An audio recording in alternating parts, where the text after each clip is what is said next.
Hello, I'm Dr. Pierre Simon, and it's great being back with you as we continue in our series, Parenting with Purpose. I hope you've been enjoying this. We are following along in understanding what is parenting with purpose. What is that perfect way of bringing up our kids? And of course, I'm joking there. There's probably no perfect way except God's way, and we're going to talk about that a little bit today. Before we get into it, I want to remind you about the new book, Unmasking Addiction. There's three key messages or themes that I present in the book, and one of them is empowerment through understanding and transformation. Unmasking Addiction empowers readers in, you might say, demystifying addiction. It helps bring greater clarity into the understanding of what addictions is, but also it helps in not only bringing research, updated research into the book, but gosh, what I found is by using the book with those individuals that I'm counseling with, dealing with addictions issues, whether it's behavioral addictions like gambling or pornography, or substance addictions, alcohol and other substances, that as we go through the book, they're gaining greater clarity, and you can see their eyes opening up more and more as we go through in chapter by chapter, looking at gaining a greater understanding of their situations. And then family members gaining a greater understanding of their family member and what they're going through, and some better treatment options in how to cope with it, but also how to help their child, their brother, their sister, their mother, their father, even in dealing with the addictions issues. So this theme focuses on the book's educational and transformative potential, encouraging readers to understand addiction. And I think it's such a common thing out there that so many have taken it for granted, and it just kind of goes in one ear and out the other. They're not paying enough attention to it anymore, and and then they look the other way. Well, it impacts not only the person, but everyone around that person, and the community as well. And let's take it beyond that, it impacts the country. And we talk about that as we get further along in the book. So I hope you'll purchase the book. It's available on Amazon, also on Kindle, where you can read it for yourself on your phone. If you're getting something out of this today, please think ahead and subscribe and like. That keeps me motivated to see, there's a few people getting something out of it, and we appreciate it. It's always helpful, and we know down the line there'll be a lot more. I think when I subscribe and like, as I'm watching YouTube documentaries and so on, I like to watch those things. And then I go, I forgot to like this, and usually I have trouble going back, finding it. Where was that? Well, Essentials of Qualities and Effective Parenting. We've been speaking of the achieving empathy in parenting, achieving consistency, patience, and flexibility. Today we were originally going to get into attitudes, and then I woke up one morning and this impression came over me: God's a parent. You should be talking about what is God like as a parent. I thought, I didn't think of that when I was talking about the styles, parenting styles. So I thought, well, let's jump back for a moment and let's look at divine parenting style, God's way of parenting. And as we talk about that, it's going to help us in talking about attitudes the next time. So today we're going to get into divine parenting style. We're kind of backing up just a little bit, so please have patience in that regard. God, the divine parent. Well, why did God give Moses the Ten Commandments instead of just a divine lecture? Did you ever think about that? As a parent, all parents tend to want to lecture the kids. And fortunately, with my education, I learned, okay, don't lecture. But still, you want to lecture. And when I get parents in with their kids, or families might come in, and I see the parents starting to lecture, I go, oh, what do you see? The eyes rolling of the kids, they're looking away, they're turning away, they're shifting their body, or they're looking down. What are they doing? They're switching off that parent. That automatic switch them off. They're not hearing them anymore. And what's the parent doing? I'm not being heard, so I got to speak louder. Or they're not listening. I got to really tell them. I got to really give it to them. Well, that's a little bit of lectures, okay, just a little bit, but really probably no lecturing is good. So why did God give the Ten Commandments? Because even the Almighty knew that children need clear boundaries, and maybe a little written reminder never hurts. So sometimes you might want to give a written reminder rather than a lecture. Well, imagine God, and let's kind of explore a little bit. Imagine God the Father as a human parent. What do you think that would be like? Picture his household. You think of God and you think of the sanctuary, or you think of churches and you think of the beauty and the elegance and all that, but think about it just as a household. Not a grand place, not an imposing space, but a warm, inviting home filled with unwavering love and security. Each interaction within his family would mirror the characteristics that define his relationship with us. Now, if you think about it, what would you think those characteristics are that kind of define it? And I'm sure as I went through the Bible to look at God as a parent, I found a lot of descriptions that would apply, but I brought it down to 7. 7's a magic number, 7's a special number, but I brought it down to 7 as the most important. And I thought, well, what would be 7? And so I put together a bunch of them, and I just kind of shrunk them down to 7. And I thought, okay, imagine God as unconditional love. Yeah, that would be great. That's who he is. That's the foundation of his identity, isn't it? Imagine God, the parent, as having wise discipline. Imagine him as abundant provision. What the needs are always met. And sometimes we want more. We're not getting more. We're getting what we need.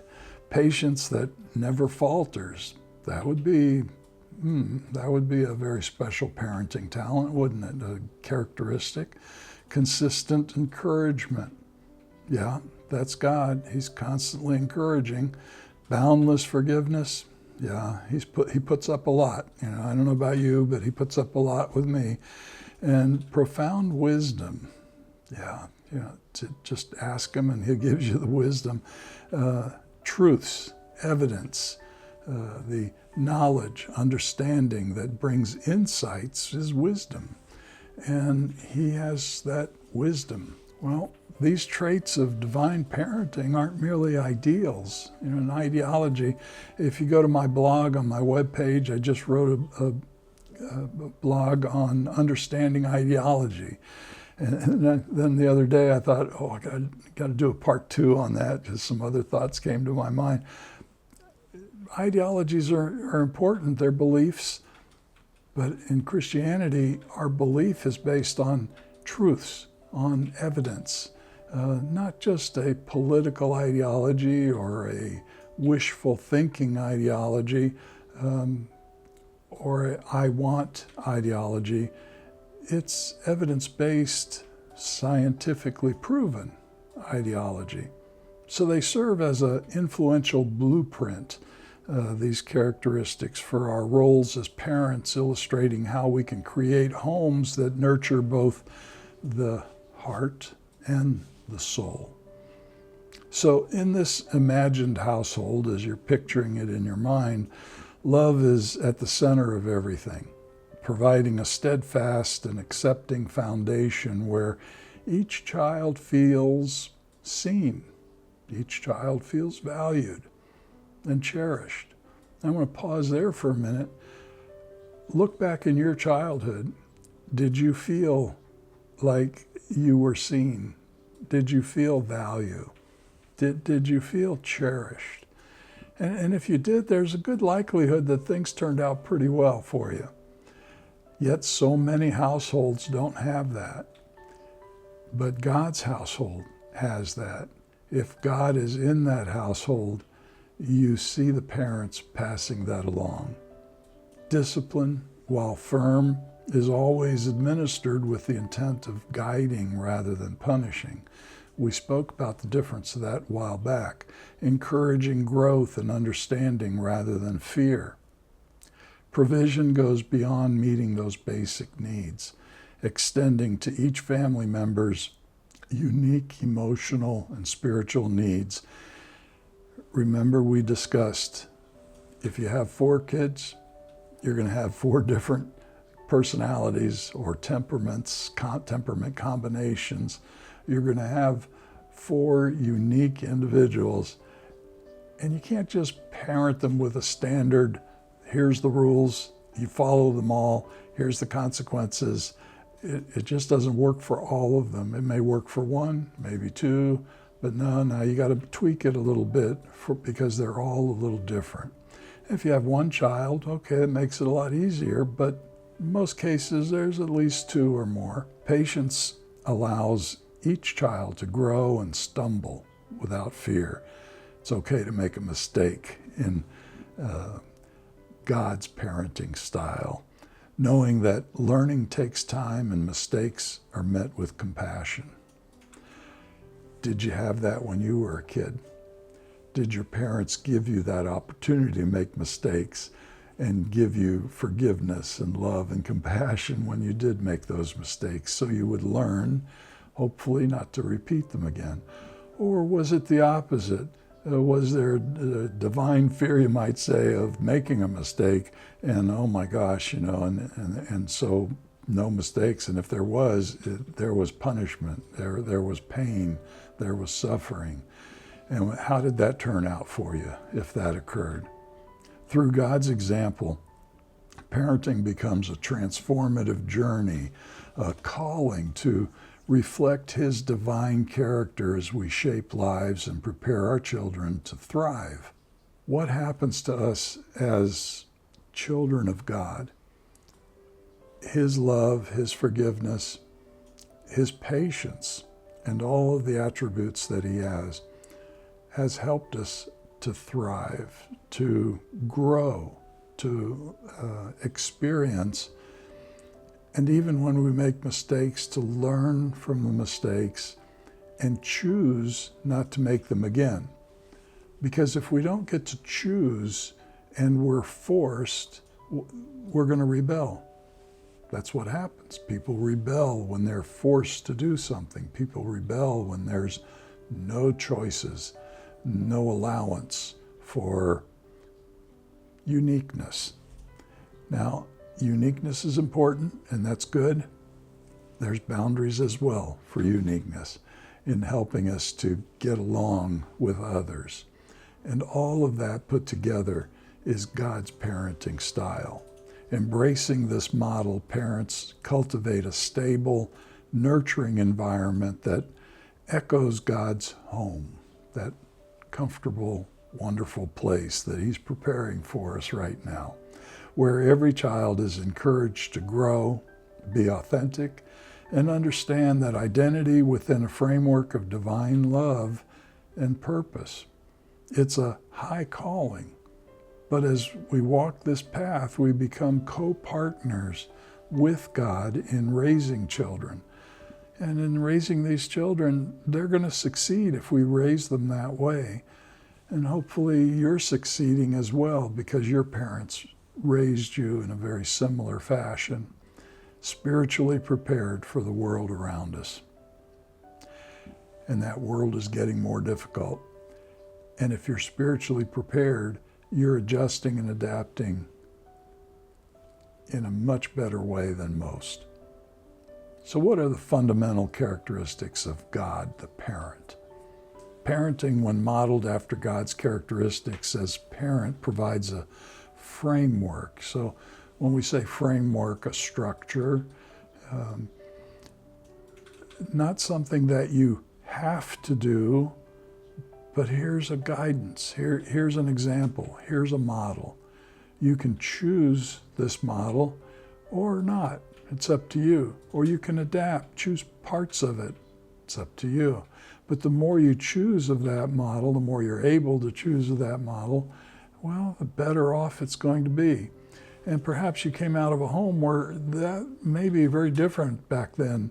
And it's harder to make those choices today because you're already stuck in a rut.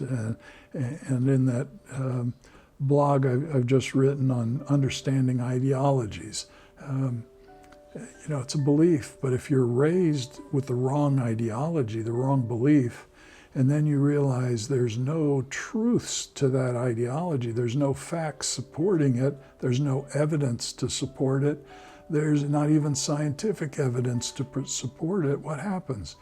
Dissonance occurs, cognitive dissonance, where I have now an internal conflict and I'm going to go, oh no, well, this is what I've been raised to believe. This must be true, and I've been told if I don't believe this, then I'm in trouble, there's going to be pain, there's going to be suffering. I'm choosing not to change my ideology. And before you know it, you're not getting along. There's troubles. And that's not God parenting, and that's not thriving as a child growing up under that image of a perfect God, a perfect parent, a divine parenting style. The Bible reveals numerous qualities of God as loving, caring Father. Here are 7 fundamentals that we're talking about today. And in those 7 fundamentals, we can see, yeah, that fits, that works. Can I do it? Can I follow it along? Love, discipline, provision, patience, encouragement, forgiveness, wisdom. And there's a lot more, but these are probably the most important ones. If I can practice this with my children in raising them, how do you think they're going to turn out? I think they're going to turn out pretty well. Love and compassion is the first one. So love. In Psalm 103, verse 8, we read, the Lord is compassionate and gracious, slow to anger, abounding in love. It's talking about the importance of love in fostering security and self-worth in children, giving them value.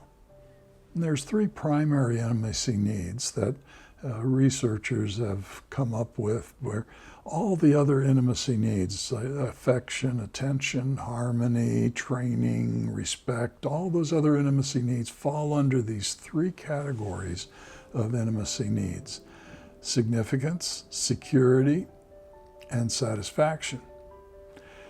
Without love, you can't have any of those. So without love, there can't be a sense of significance. Significance may be identity, how I relate to the world around me and how it interacts back with me. Intimacy need of security.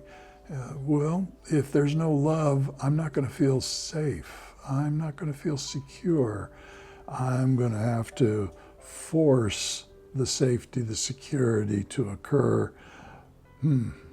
Then those other intimacy needs that fall under that category, they're not going to fully develop, and I'll become stagnated in some way. Satisfaction, without love, you can't have satisfaction. Satisfaction is a sense of affection. It's a sense of, I'm okay, I'm appreciated, I'm loved, I'm needed. I'm wanted. I have value. Without love, you can't gain that. That doesn't grow. It doesn't develop within. And we want these things to develop. So love and compassion is very important. God's parental love is steadfast and unconditional, as seen in how he continually forgives and nurtures his children. Did you receive nurturing when you were a child? Are you nurturing your children now? Are you giving them that love? This is perhaps the most critical characteristic to emulate in parenting. As children thrive in environments where they feel unconditionally loved. We got to put that word unconditional in there. If you have conditions, it's not true love. If there's unconditional love, you're enhancing their value and you're giving them the significance, the security, and the satisfaction that's needed. Research is backing all that up, of course. Research emphasizes that parental warmth and affection positively influence children's emotional development and resilience. And what's resilience? Well, it's flexibility. It's adaptability.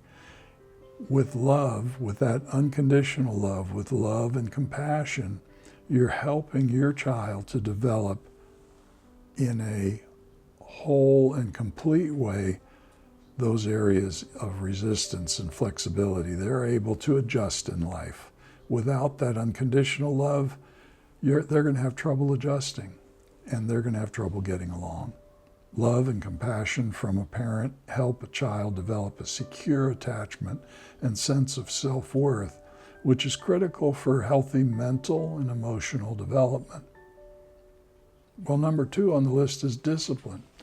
Discipline and correction. This is one where a lot of people go kind of a little too far with it. You know, they always have people that exaggerate things, but discipline isn't meant to hurt. It's meant to teach and train. In Proverbs chapter 3, verses 12, in the Amplified Version, we read, "The Lord corrects those he loves as parents correct a child of whom they're proud." Correction is prodding, it's helping along, it's modeling even, in giving guidance. No, that way is not going to work. Let's do it this way. Discipline is guidance, is a sense of, I love you so much, let me take the time to guide you in helping you to understand not to do that again. Let me model this for you. Or let me teach you why we don't do it this way. Or let me help you as you spilled the tomato sauce on the floor to clean it up, and we'll learn together how to clean better. And that'll help us for the future to be more careful with the tomato sauce. That's not punishment. That's disciplining with unconditional love, with guidance. And that's how God would parent us, isn't it? I think he would, and the Bible tells us he would do it that way. God disciplines his children not out of anger, but to guide them toward righteousness. Keeping in mind that a lot of translations use the Roman imperial law of translating, which is pagan law, where they take a translation word, they'll translate a word and say, well, this must be right, so it must be punishment, therefore it must hurt. But the Hebrew might have 4 or 5 other meanings to that word. And so the other meaning might be, he looks the other way. He lets you make the mistake and suffer the consequences. But they might not put that in the translation. So take the Bible as a whole when you're reading it. Don't just take a piece out of context. Read it as a whole, because then you get the better picture of what it's really saying. So God disciplines his children not out of anger, but a guide toward doing right, being right, having a good heart, teaching them to have a good heart. Discipline is foundational in parenting, and it instills values and boundaries. Effective discipline is associated with clear communication. So you have to communicate with the children. You have to say, you have to explain things, teach them things. If you're not communicating and you're just grunting and groaning or yelling and screaming, how are they going to learn from that? So take the lesson from God as a parent. He gave us written instructions. He gave us not only maybe a little lecture, but he put it in writing for us so that we can have his communication. He explains it to us in the Bible, in the writing that has evidence backing it up, proving it's real, it's true, it's genuine. It's not just a fictitious ideology. Discipline from God is designed to lead his children back to the right path, paralleling the goal of correcting or corrective parenting. Well, number 3 on the list is provision. Provision and protection, because when we're provided for, we are protected. We feel protected. And in Philippians chapter 4, verse 19, in the Remedy Bible, we read, "And my God will continue to provide from the abundant riches poured out in Jesus Christ everything you'll ever need for complete healing and transformation." Those needs that we have are already in place. He designed us in such a way, he architecturally designed us in such a way that our needs are going to be met. I was thinking the other day, and oftentimes in my morning prayer, I'll just thank the Lord for covering the earth with everything we need, the nutrients, the minerals, the soil, the trees, the crops, and so on. The water, all the covering of the earth has everything we need in it. And it's beautiful when you look at it from those satellite images, the pearl of the universe, you might say, how beautiful it is, but how the covering supplies all of our needs, providing what you need for physical, emotional, and spiritual well-being. God is portrayed as a provider who ensures his children have what's needed. Now, I always want more. Well, this isn't enough, I want more. He gives us what we need. And oftentimes when we look at what we have, we realize this is all we need. Parents are called to reflect on this aspect of God's nature and provide for their children's physical, emotional, and spiritual needs, providing a stable and a supportive environment, surrounding that's essential for child development. If they feel secure, if they feel significant, if they feel satisfied in the environment that you've provided for them, they're going to thrive. They're going to turn out pretty well. Now, you always have an exception to the rule, but let's look at for the most part, they're going to turn out pretty well. And hopefully you came out of that environment, you turned out pretty well as well for yourself. Studies suggest that children with consistent physical and emotional support demonstrate higher academic and social success. Again, science is backing up what the Bible teaches. Science is telling us, here's the research, here's the science. Yep, that's true. It happens that way. It's not just a mystical ideology.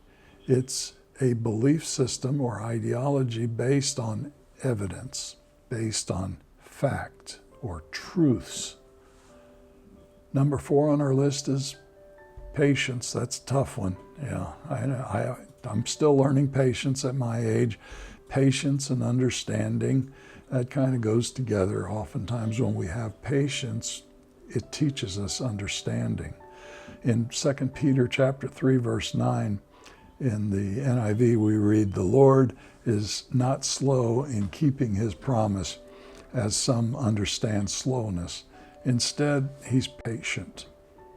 He doesn't want anyone to perish, but everyone to come to repentance. He wants you to do well. He wants you to be well. He wants you to have fun safely and in a way that teaches you experience and helps you to mature. Patience in allowing children to grow and learn from their mistakes is very important. God's patience is illustrated throughout the Bible, showing his deep understanding of human weaknesses. I read the Bible and I say, well, why did he wait so long to teach them this? Or why did he let them go so long rebelling against him and so on? That's patience. But there's also this understanding that, well, sometimes people aren't ready if you tell them right up front what they need. They have to experience what they don't have, can't have, or what they're losing before they say, oh, okay, I've learned from that. Yeah, I need to do it your way, not my way. And we see that in life around us. Things have to get worse sometimes before we'll make changes. In parenting, patience allows children to grow at their own pace, learning from their own mistakes. I make a mistake. Oh, okay, didn't like the consequence of that mistake. I'm not going to do it that way again. So we learn. And in the learning, we're smarter. We go up that next level. Parental patience fosters an atmosphere of grace where children feel free to explore and learn. According to researcher, patient parenting encourages independence. And I think that's true. Again, we set boundaries to the independence because their brains aren't matured enough yet.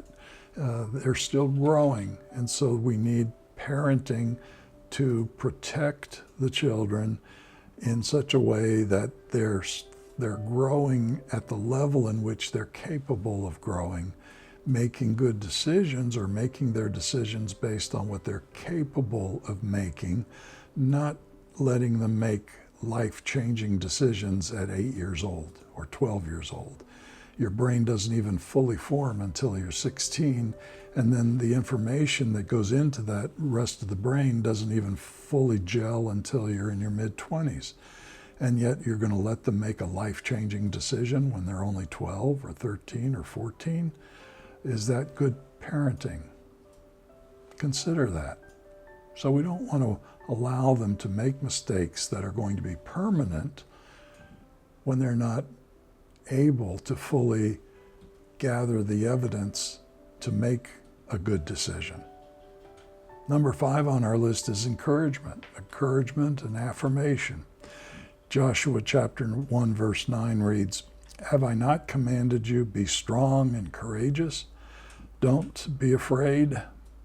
Don't be discouraged, for the Lord your God will be with you wherever you go."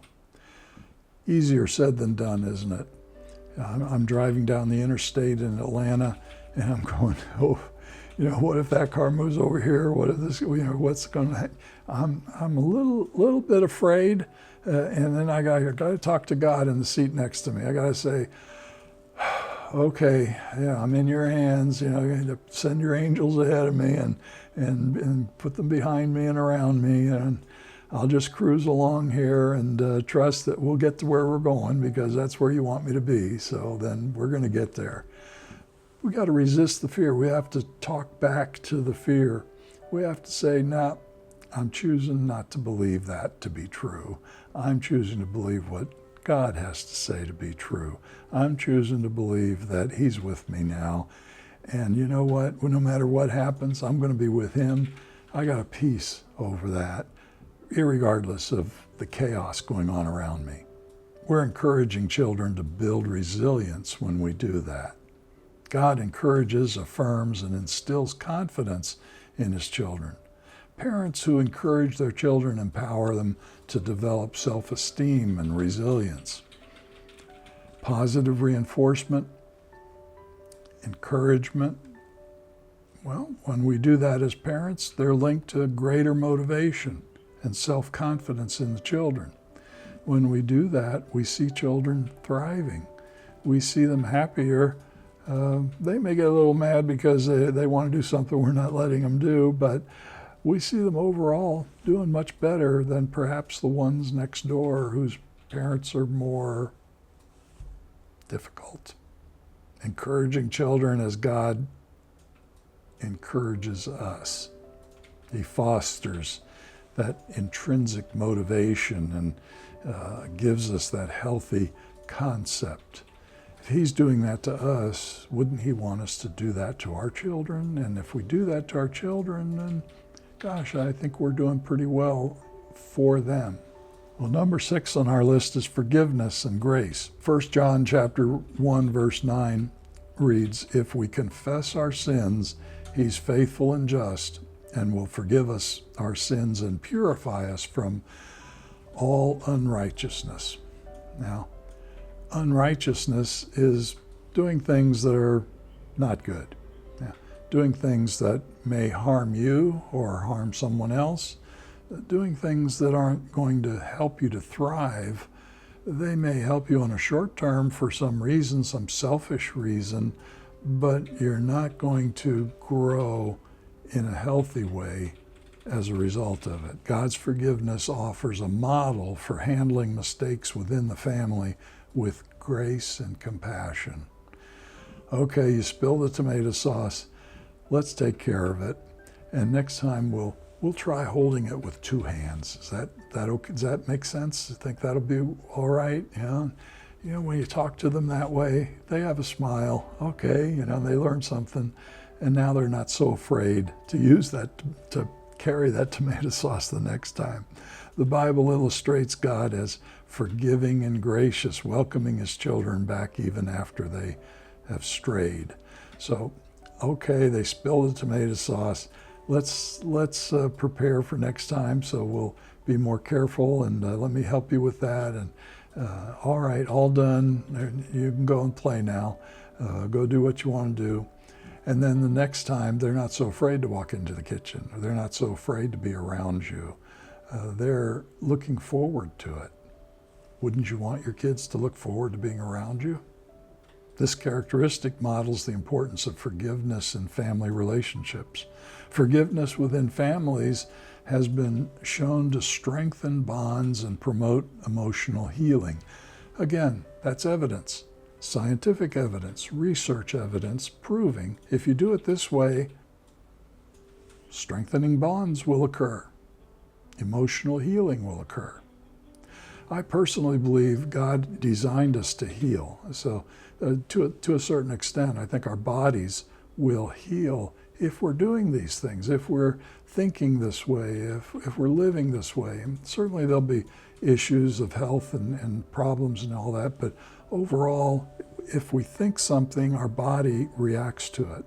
If we think good thoughts, our body will react in a good way. Good chemistry passes along, but it starts up here in our thinking. And as we've spoken of before, the upper room of the brain where all the good thinking is located is where we want to dwell most of the time, not in the basement of the brain where fear and apprehension is located. Your fight or flight system or freeze system is down there, your limbic system, where we need that, but we only want to bounce out of there. We don't want to dwell down there, because if we dwell down there, we're sending messages to the rest of the body that you're sick. This isn't good. You're not well. Bad things are going to happen, and the body reacts in a bad way. So we want to stay up there and think those good thoughts. And I think God kind of designed us that way, and certainly Adam and Eve had the perfection of it. We don't have the perfection of it today, but we can gain from thinking good thoughts in helping our body to heal. By demonstrating forgiveness, parents help children understand reconciliation, making family relationships more robust, more resilient. In other words, kids want to be around the family when the family comes together. They're having more good time because they're feeling significant, they're feeling secure, they're feeling satisfied or safe. Wisdom.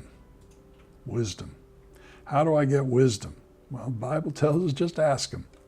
James 1:5 says, if any of you lacks wisdom, you should ask God, who gives generously to all without finding fault, and it'll be given to you. You mean I can just ask God to make me smarter? Well, it might not make you smarter, but he's going to give you the information, the knowledge. He's going to teach you understanding of that knowledge through things that will occur because your eyes will be opened, you'll be more aware of it because now you have knowledge about it. And that brings insight. Oh, okay, the next time I know this works or that doesn't work, I have insight, which is wisdom.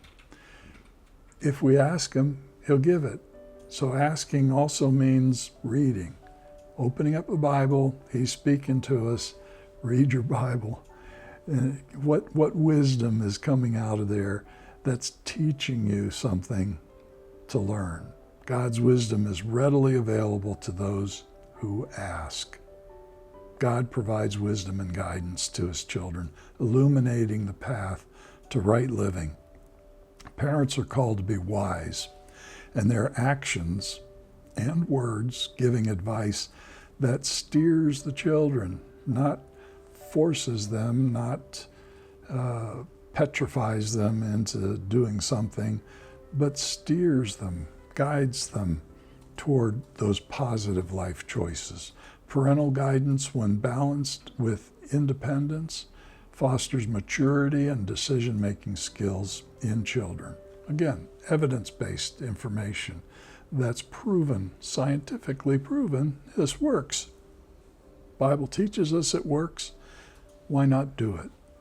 When parents impart wisdom gently, children learn to make decisions responsibly, and they consider the values. Embracing divine parenting style. That's what we want. We want to embrace that divine parenting style.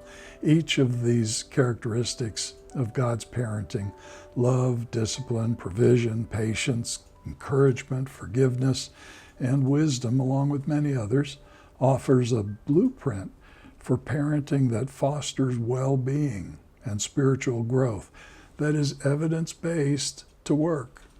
When parents reflect God's nature, they cultivate a nurturing and stable environment that prepares children to thrive in all aspects of life.